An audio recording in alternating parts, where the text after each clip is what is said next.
inspired with Yamaguchi Falco, strong Brazilian southpaw. I got some work with some different young prospects in Las Vegas. So I was in Florida for half my camp. I was in Las Vegas for the other half. So I've had top-notch sparring the whole camp. So I'm more than prepared for whatever. Excellent, Sebastian. First of all, are you done growing? You're 21 years old, 6'6". Is this it? Is that the height that we're going to stick with? Hopefully. I don't think I'm going to grow anymore, but. Well, you know, it seems to be working out for you. You like to fight on the inside. You're also from Southern California. This is your first fight here in SoCal since your pro debut, correct? Yes. So how has it been? I'm sure you've had a lot of ticket requests. What has this week been like for you? We stay away from that. If anybody deals with that, it would be my father and my coach.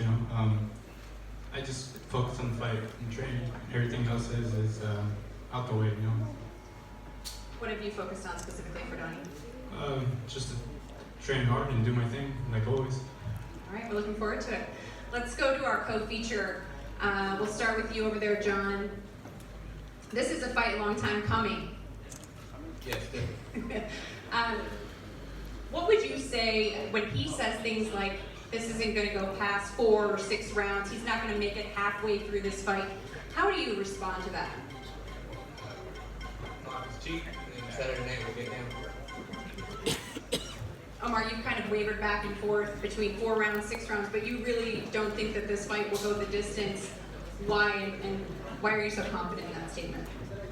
Given our styles, there's no way it's gonna go the distance. So that's the main reason why I'm predicting an early night. Sorry. Yeah, I posed this question on Twitter, like, will the long layoff for you be an issue? And everyone came back with, it's just going to be a brawl. There's going to be no issues. This has the potential to be a fight of the night. But do you think there will be any difference because of this long layoff? I know you've had them before. Do you think it will affect your start in particular? I mean, it didn't affect me against Guerrero, so I don't see how it would affect me now. But that's why I try to keep my style always the same, so there's really no surprise to what I'm doing or what I can expect. And the only difference is, like I said, like I've always said, the character in the ring. So it really just depends on John what route he wants to take that night. But I will always approach it the same. All right, now for our main event of the evening, we've got a great night on Fox. It all kicks off at 8 p.m. Eastern, 5 Pacific, and it leads up to these two gentlemen sitting here in the middle. RAFAEL, we will start with you. We have Felix to translate. You've been in this situation before. You know what it's like to be a late replacement. How do you think all of that experience, subbing in with even 4 days in the Diaz fight, how will that help you for this fight?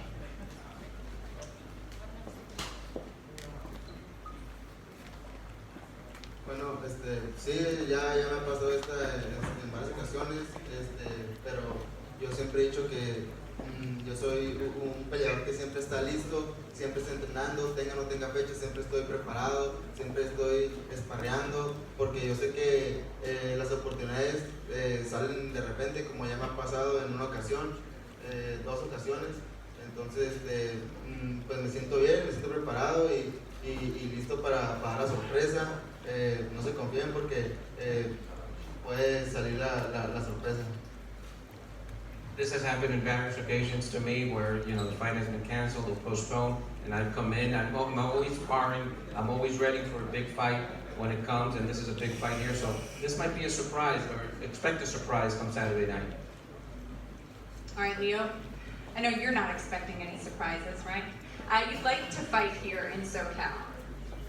This is your home. You have a baby at home. We talked at the Microsoft Theater a month ago. You were sitting here as a spectator. How do you manage all of those distractions? Because a lot of fighters have to leave home for camp, but you choose not to. Yeah, no, I do. I think I feel more comfortable with my family, being around them. If I'm alone, I feel lonely, I feel depressed. So, when I'm with my kids, they make me happy and they make me train harder because I'm doing all this for them so that I can give them a good future and, it's the best feeling I could have. What do you think of your new opponent? When you got that call and you heard his name, what went through your mind? Oh no, my Anna was that's a good opponent. You know, I seen him fight. He's a great fighter. He puts a lot of pressure. He throws a lot of punches. He's young. He's hungry. You know, those are the most dangerous fighters that when they give him the opportunity, they come with everything. So I know he's gonna give a great fight. It's gonna be a tough fight. He could take punches. Joseph Diaz cut him with some good punches, and he couldn't drop them. So I know it's gonna be a long night, but we're ready for 12 rounds. All right, I know all of these folks out here are anxious to ask some questions, so we will now take this opportunity to open it up to our media. We'll start with you, Lance.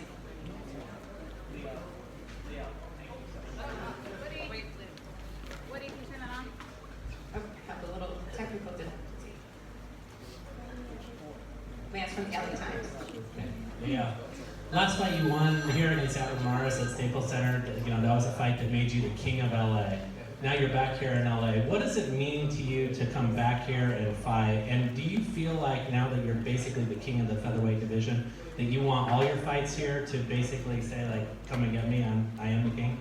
Yeah, you know, I would like to fight here, but you know, I also like to fight in other places. You know, I would like to give the opportunity to other people to get to watch me live and to get to know me, and so I could get more fans and you know other places too. But if I could, I would like to fight here in LA all the time. And John Molina, you entered this fight with a few losses on your record. Omar has 0. But I would, knowing you a little bit, I think that you feel like that's something that is to your advantage. The fact that you've been through those hard fights and you've had that hard experience against a guy like Terrence Crawford. Do you see that as something that separates you in this bout? Yes, but again, like I said, I've been down this road before, and I was never, given a lofty amateur career. I had a cup of tea or a cup of coffee with amateurs, and no, there's no pressure here. It's a fight, and I think Omar's style is going to accommodate mine. I can attest to that as well. It's going to be a fun fight for the fans. Great, thank you guys. Martin Rogers. Hey, USA Today. So right here behind your dad, I just want to talk to you a little bit about what it's meant to you to see his struggle and the way he's still been able to help you prepare for this fight, despite the tough times he's been going through. Yeah, no, it's really tough, seeing my dad struggling. He's like most of the time he's vomiting, he has pain in his body, and all that brings me down. I feel depressed, sad, and I wish I could do something to help him. But at the same time, he motivates me. He motivates me to go to the gym, train hard, and continue to get victories. Because I know that if he sees me winning, he sees me working hard, that motivates him. Because he said that he loves boxing, that boxing is his life. That if he sees me winning, that motivates him to continue fighting against cancer. What are the most significant things that he wants you to remember and implement going into this fight? Yes, that to go out there, do a great fight, and just continue to win, so I could continue my name to grow and be the best in the division. Hey, so Omar, question for you. You and John have both established yourselves as two of the best action fighters in the sport. Are you looking to steal the show on Saturday? I'm just looking to get in the ring and take advantage of the opportunity that I've been given. Leo, you've talked a lot about possibly moving to 130 pounds later in the year. What's the likelihood this is your last fight at 126? The only way that I do with my last fight at 126 is like, if after this, hopefully I get the win on Saturday night, and if we can make those fights again to Unified or Carl Frampton or any of those fights, that's when I'll look up to move up to 130 and look for another title of 130. Thanks so much, Mike.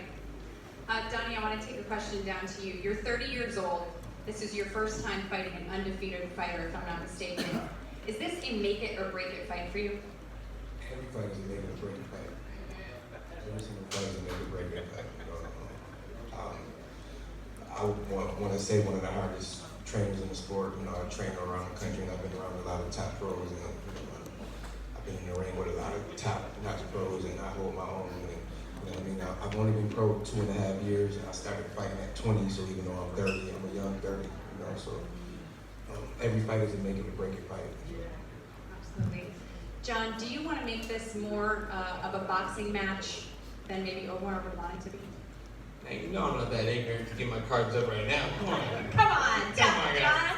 Look at whenever I fight, it's going to be exciting. You can say the same about Omar. I'm excited and prepared for any version of Omar, as I should be. It's just like any other fight. It's going to be a fun fight. I can't wait till Saturday night to get in there and do what I do best, and that's fight. It's what I do. And I put no excuses. I put everything into this camp, just like I'm sure my opponent does. So the fans won on that. But we are prepared. I did my job, and it'll show that we're succeeding.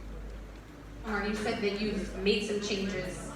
How are you feeling coming into weighing day, and what are you walking around at right now? I'm excited. Right now the weight's good. I'm not worried about it. We have one more session of the gym tonight, and hopefully that takes care of that. If not, we'll finish it off in the morning. But I've like I said, the changes that I've made have made things so much easier. And it's stupid to think that I used to do things wrong just to piss my dad off or whatever, you know. But at the end of the day, I know that I was only hurting myself. But like I said, that's all changed now. It's a completely different mentality that I have now, and things have never been easier. All right, thank you so much, guys. We appreciate all of you taking the time to be here today, and all of our members of the media for joining us on this rainy day in Los Angeles. Now from the Conga Room here in downtown Los Angeles, Kate, we'll send it back to you in the studio.